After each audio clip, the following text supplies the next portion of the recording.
जय श्री राम। जय हनुमान जी भक्तों। आपने अक्सर लोगों को कहते हुए सुना होगा कि मृत्यु के बाद व्यक्ति के साथ कुछ नहीं जाता। जो भी उस व्यक्ति से जुड़ी भौतिक सुख की चीज़ें हैं वह सब यहीं पर रह जाती हैं। पर अगर वेद, पुराण और बाकी धर्म ग्रंथों को देखा जाए तो उनमें स्पष्ट बताया गया है कि मृत्यु के बाद भी कुछ चीज़ें होती हैं जो व्यक्ति के साथ अगले जन्म तक साथ जाती हैं। कुछ चीज़ें ऐसी होती हैं जिनका भुगतान व्यक्ति को अगले जन्म में भी करना पड़ता है। इसीलिए सभी धर्म ग्रंथ अच्छे कर्मों पर जोर देते हैं, क्योंकि अगर व्यक्ति के अच्छे कर्म हुए तो उसको अगले जन्म में भी सुख मिलता है। पर अगर व्यक्ति बुरे कर्म करता है तो उसको अगले जन्म में दुख भोगना पड़ता है।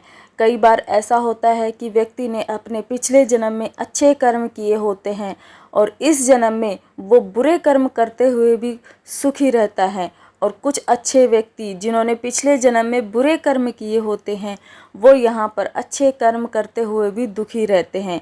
इसलिए सब सोचते हैं कि अच्छे लोग दुखी क्यों होते हैं, क्योंकि ये उनके पूर्व जन्मों का फल होता है। इसलिए अगर हम अपना भविष्य, अपना अगला जन्म भी सुधारना चाहते हैं तो हमें हमेशा अच्छे कर्म करते रहना चाहिए। आज जो व्यक्ति बुरे कर्म करेगा उसको उसका फल अगले जन्म में अवश्य ही भोगना पड़ेगा, क्योंकि कर्म का फल हमें अवश्य ही मिलता है। तो आज की वीडियो में हम कर्मों के अलावा कौन सी ऐसी चीज़ें हैं जो मनुष्य अगले जन्म तक साथ ले जाता है। सबसे पहला है ज्ञान।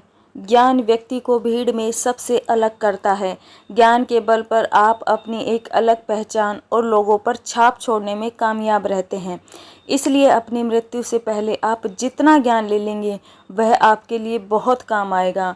ऐसी मान्यता है कि जीवित रहते हुए व्यक्ति जो गुण सीख लेता है वह उसके साथ मृत्यु के बाद भी जाते हैं। इसीलिए हमें अपना ज़्यादातर समय अच्छे गुणों को सीखने में और ज्ञान को अर्जित करने में व्यतीत करना चाहिए। गीता में भी कहा गया है कि ज्ञान और दान कभी भी नष्ट नहीं होता। मृत्यु के बाद भी कर्ज जाता है साथ। धार्मिक ग्रंथों में बताया गया है कर्ज कभी भी व्यक्ति का पीछा नहीं छोड़ता। अगर किसी व्यक्ति ने आपका भला किया है तो उसका ऋण जैसा ही मौका मिले उतार देना चाहिए। अगर आप किसी का ऋण नहीं उतारते हैं तो उसे जन्म जन्मांतर तक भुगतना पड़ता है, वह कर्ज उतारना पड़ता है। अगले जन्म में वह कर्ज किसी भी रूप में आपको चुकाना पड़ सकता है।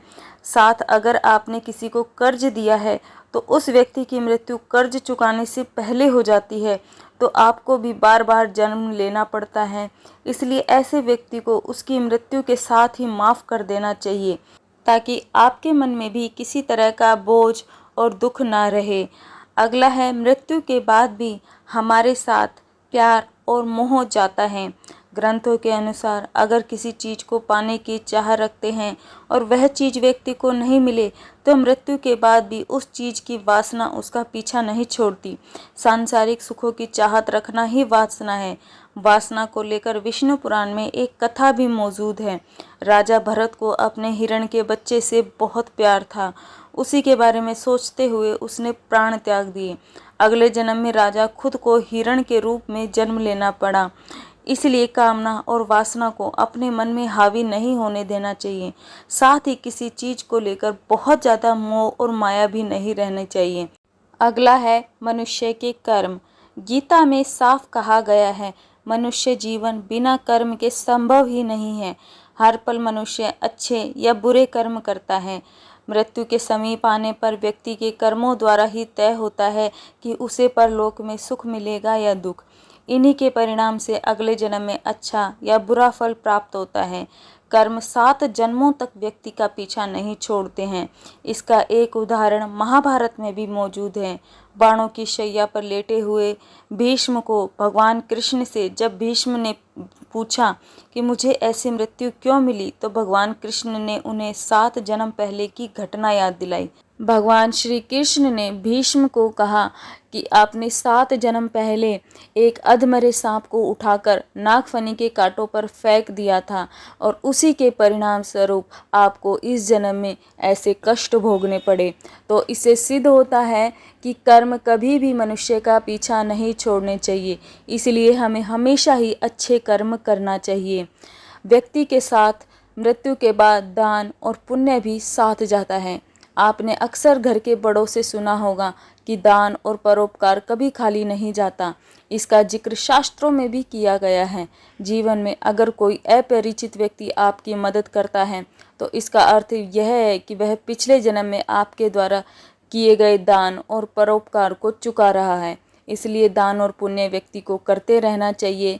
यह व्यक्ति की मृत्यु के बाद भी इसके साथ ही जाते हैं।